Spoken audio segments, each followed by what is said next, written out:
नमस्कार, ये आकाशवाणी चंडीगढ़ है। अब आप प्रतीका से प्रादेशिक समाचार सुनिए। प्रधानमंत्री नरेंद्र मोदी ने विश्वकर्मा जयंती के अवसर पर देशवासियों को शुभकामनाएं दी हैं। श्री मोदी ने एक सोशल मीडिया पोस्ट में कहा कि वो निर्माण और निर्माण क्षेत्र से जुड़े सभी कुशल और मेहनती लोगों को नमन करते हैं। उन्होंने विश्वास जताया कि विकसित और आत्मनिर्भर भारत के संकल्प को सिद्ध करने में उनका अद्वितीय योगदान रहेगा। स्वच्छता ही सेवा अभियान आज से शुरू हो गया है, जो 2 अक्टूबर तक चलेगा। इस वर्ष अभियान का थीम स्वभाव स्वच्छता, संस्कार स्वच्छता रखा गया है। आज नगर निगम चंडीगढ़ द्वारा रोज गार्डन से स्वच्छता अभियान की शुरुआत की गई। चंडीगढ़ के प्रमुख सरकारी प्रतिष्ठानों, कार्यालयों एवं संस्थानों में भी आज से श्रमदान और सामूहिक सहयोग से स्वच्छता अभियान चलाया जा रहा है। इस बार स्वच्छता अभियान श्रमदान गतिविधि, स्वच्छता में जनभागीदारी और सफाई मित्र सुरक्षा शिविर पर केंद्रित रहेगा। हरियाणा में कल 190 उम्मीदवारों ने अपने नामांकन पत्र वापस ले लिए।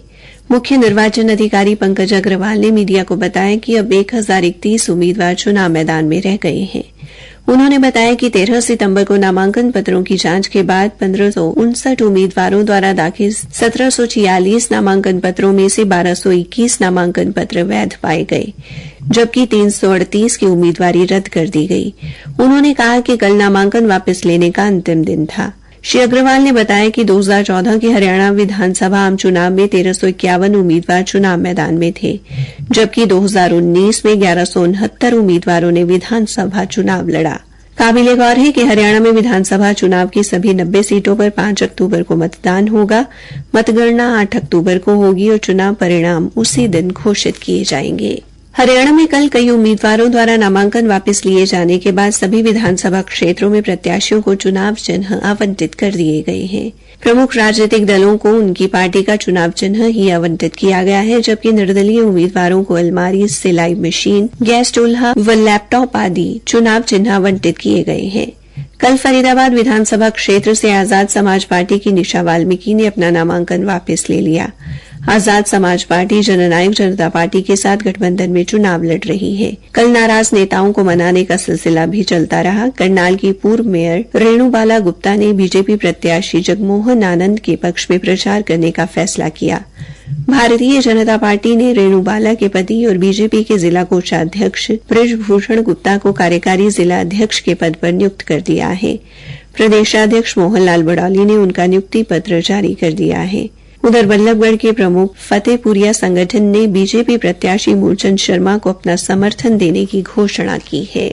भारतीय किसान यूनियन के प्रदेशाध्यक्ष रतन मान ने कहा है कि भारतीय किसान यूनियन पूर्ण रूप से गैर राजनीतिक संगठन है। अगर कोई पदाधिकारी व कार्यकर्ता चुनावी गतिविधियों में किसी प्रकार की भूमिका में लिप्त पाया जाता है तो उसे संगठन से तुरंत प्रभाव से बाहर का रास्ता दिखा दिया जाएगा। उन्होंने कहा कि भारतीय किसान यूनियन एक मान्यता प्राप्त जन संगठन है, जिसका राजनीतिक उद्देश्यों के लिए प्रयोग नहीं किया जा सकता। उन्होंने कहा कि प्रदेश में कई जगह से शिकायतें मिल रही हैं कि कुछ कार्यकर्ता संगठन के झंडे का चुनावी गतिविधियों में इस्तेमाल करके भारतीय किसान यूनियन की ओर से चुनावी समर्थन देने का ऐलान कर रहे हैं। इस प्रकार की गतिविधियां यूनियन के संविधान के विरुद्ध हैं।